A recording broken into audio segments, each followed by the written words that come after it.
Hey, natural healthcare providers, are you still hesitant about selling supplements because you think it's pushy or your clients can, just get it cheaper somewhere else? In this video, you'll learn why supplement sales are not only ethical, but essential for better patient outcomes, and how to set up protocol kits that boost compliance and revenue without overwhelming your patients. And make sure you watch to the end because I'll share the one system we use to increase reorders, boost trust, and eliminate supplement confusion for good. I'm Dr. Zac Watkins, and I've worked with countless providers to implement supplement strategies that drive results and simplify their practice while giving patients exactly what they need. All right, let's go into supplement sales and protocol kits. Setting up supplement sales or pre-built kits that ideally complement your care plans or the process you go to with your patients or clients. First of all, this may be not a new thing, but I want to encourage you because I still come across providers who have a struggle with selling supplements. Now, I do get it, but I don't get it. So, for instance, the feedback I get is, well, they can get supplements everywhere. I don't want to be taking advantage of them. They can go get it cheaper somewhere else. So they can go to either Walmart or GNC, or they can go to some influencer online and get the same thing.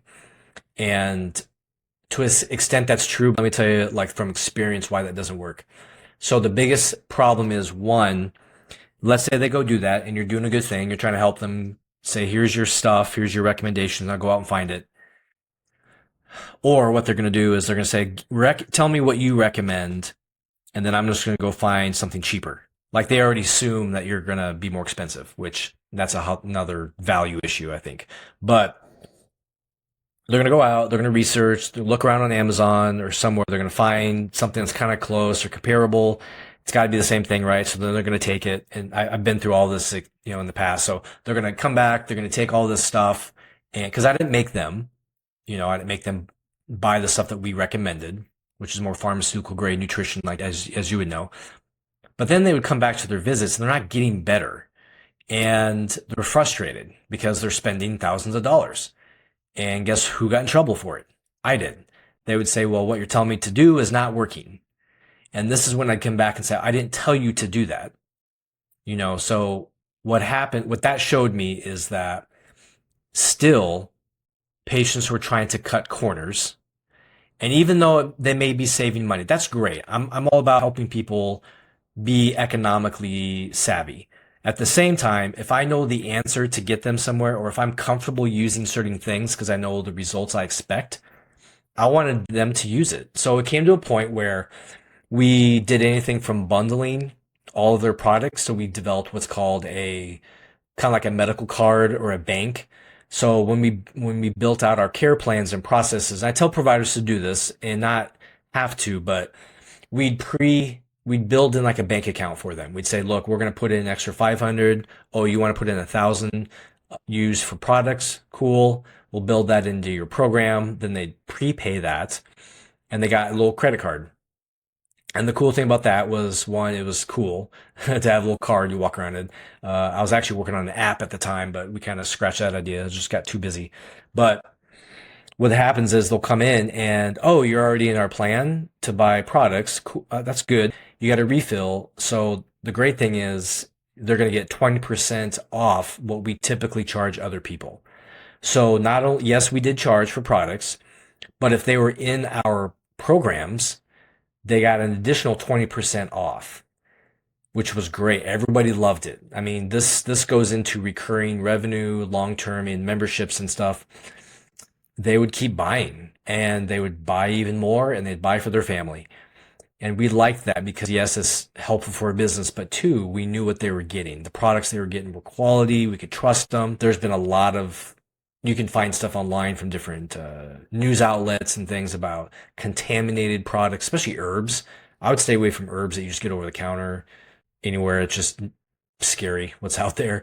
But so that's a big reason. But the second reason is one, they're going to get results and it's going to prevent them coming back and saying, well, this isn't working. But it's just going to, I like to say it controls the narrative. It controls the situation. I'm not saying I'm controlling, but it allows me to be in control. I want you to do this kind of testing. I want you to follow up with this kind of maybe food protocol, and I want you to use these products, and here's why. And we get the results. And that's what we wanted. So don't be scared of supplement sales because this is not you selling more products. So I had medical, or not medical, but other providers in our community. Let's just say some were medical, some were others, but we'd share patients and they'd say, well, don't buy stuff from him. He's just trying to sell you vitamins. And I'm like, you couldn't be further from the truth, man, because I'm out for the best for my patients and I know it's going to get them well. So these are the things I recommend. I spend years studying nutrition, clinical nutrition, products, physiology, biochemistry. I know what works and why. And by the way, a lot of these companies are good at giving you extra education to learn more about their products, but also you learn physiology at the same time. So I took offense when people said that, but it's a good way to add more revenue, yes, to the clinic, but two, you should be getting that because you're sharing value to your patients that they're not going to get anywhere else. The supplement industry is not going away.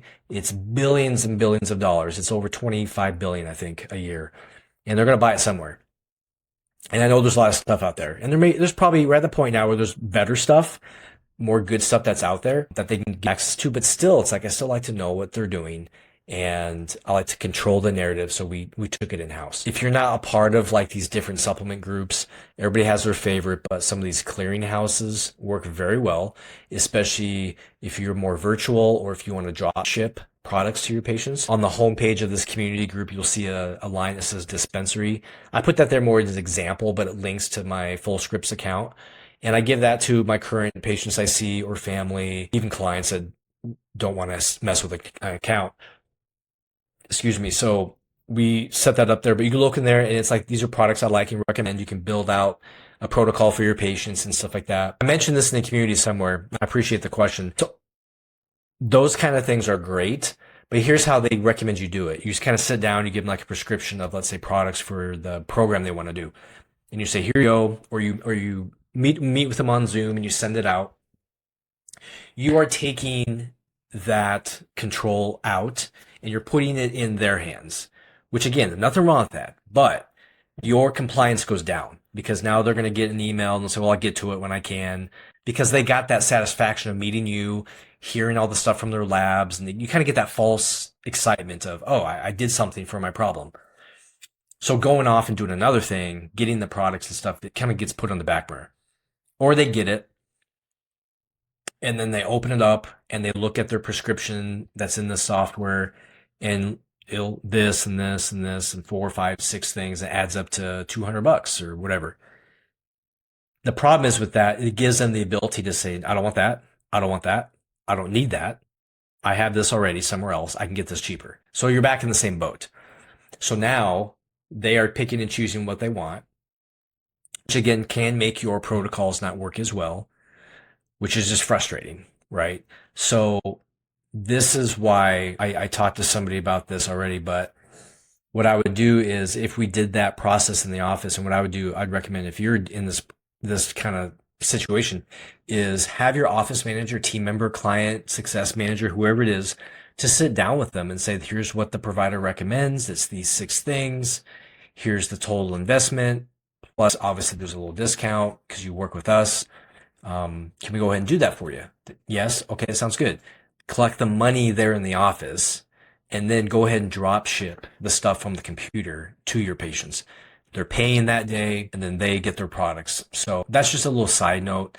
But the other flip side of that, the other side of the coin is you will find patients who are very compliant and who actually, once they have their access to their little dispensary, they start ordering things for family members. Maybe they find other things they want to try. They have that flexibility and freedom. So there's a benefit to that. But I think I only experienced that once people start gaining our trust.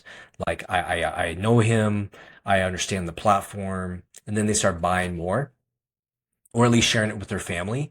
But at first, we really want to make sure, my ultimate goal was to get success.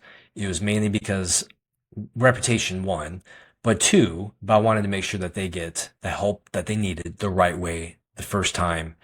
And that's why we did that. So supplement sales, a good question that was posed before as well, actually it gets asked a lot as well, is more about, should you store supplements in the office? And before COVID, we had at least $60,000 to $70,000 of products sitting on our shelves at any given time. And that sounds impressive. We'd have reps come in and we have people doing tours and looking at our office and providers who wanted to kind of shadow me. And it looks cool. It does. But $60,000 sitting on the shelf is not doing anybody any good. That's like a new car. Plus, at the end of the year, sometimes you had to waste them. But after COVID, a lot more people were drop shipping. They order online. So we set up a whole process online where people would order through our Shopify account and we could drop ship stuff to them. So what I recommend is whether if you're virtual, obviously this doesn't apply to you, but if you do have a brick and mortar, what I would say is depending on your specialty and your niche, maybe pick the top 5 products, at most maybe 10. I would run numbers review about every quarter and say what are our top 10 selling products, and everything else I got rid of. Everything else I'd say we're not ordering this anymore. We'll do maybe special orders if people want, but we're not going to turn into like a Walmart where people can come in and just shop. We want to get results and we want to be convenient if need be, but we're not going to be a store. That helped a lot. It cut down on our overhead. But there's products that we'd sell, 20 tubs a week. So those we kept in stock because people wanted them. So I'd recommend that if you're just getting started, think of maybe your specialty. Maybe it's gut health, intestinal stuff. Make sure you have some gut healing products like some probiotics, some leaky gut powders, digestive enzymes, simple things that you have on stock ready to go. Hey, real quick, if you're listening to this and thinking, I need some help building out something like this in my own practice, well, just scroll down and click the first link in the description. You can book a free strategy call with myself or my team, and we're going to take a look at what you are doing now, where you're stuck, and show you exactly how to build a customized care plan that works for both your patients and your business. All right, back to the video. And once you get busier and you start to kind of see what works, what doesn't, what you like or don't like, you can adjust and maybe stock those specifically. Now, protocol kits, this is something else that can be done. And the example I give is, let's say, detoxification programs. We built out, and that's probably the biggest one, because it gets people involved in their health, and they like to be involved every quarter or every spring or whatever the rhythm is in your office. We did it about twice a year, but we'd have detox protocol kits, and we work them into our patient programs as well. And they were the same across the board. And it's not to say that we were cookie cutter with other patients, because you're not. With physiology and nutrition, the results that they get are going to be unique to them, which is what you want. So our detox kits were set up where they were kind of a box, and it contained the nutrition that we wanted them to have. It had the custom diet that we wanted, and we'd bundle it. We'd bundle it as a price. They could come in and just get it for them or their family.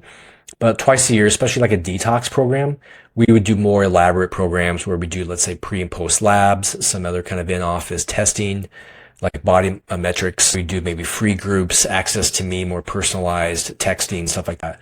And then we'd price it accordingly. And you can do this with things like, there's supplement companies that help you walk through, let's say, a stress management protocol, which includes maybe testing, which includes maybe a few products that supports maybe cortisol, rhythm throughout the day, and sleep and things like that. So reach out to some of your favorite maybe supplement companies and see what they have. I know of a list of them. I'm happy to kind of talk about those offline a little bit, but there's lots of options. So use supplements to your advantage. You have the knowledge and you have the education, and I think you should be using this as another revenue source.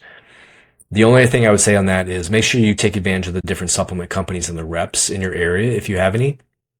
They are there to help you be successful as well. I learned a lot of my, like I said, clinical nutrition.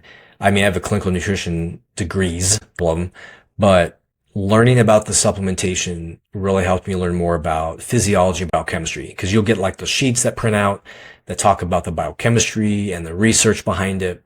And reading that was, very academic, but it gives you the kind of the firepower to talk to other people about it and why they need it.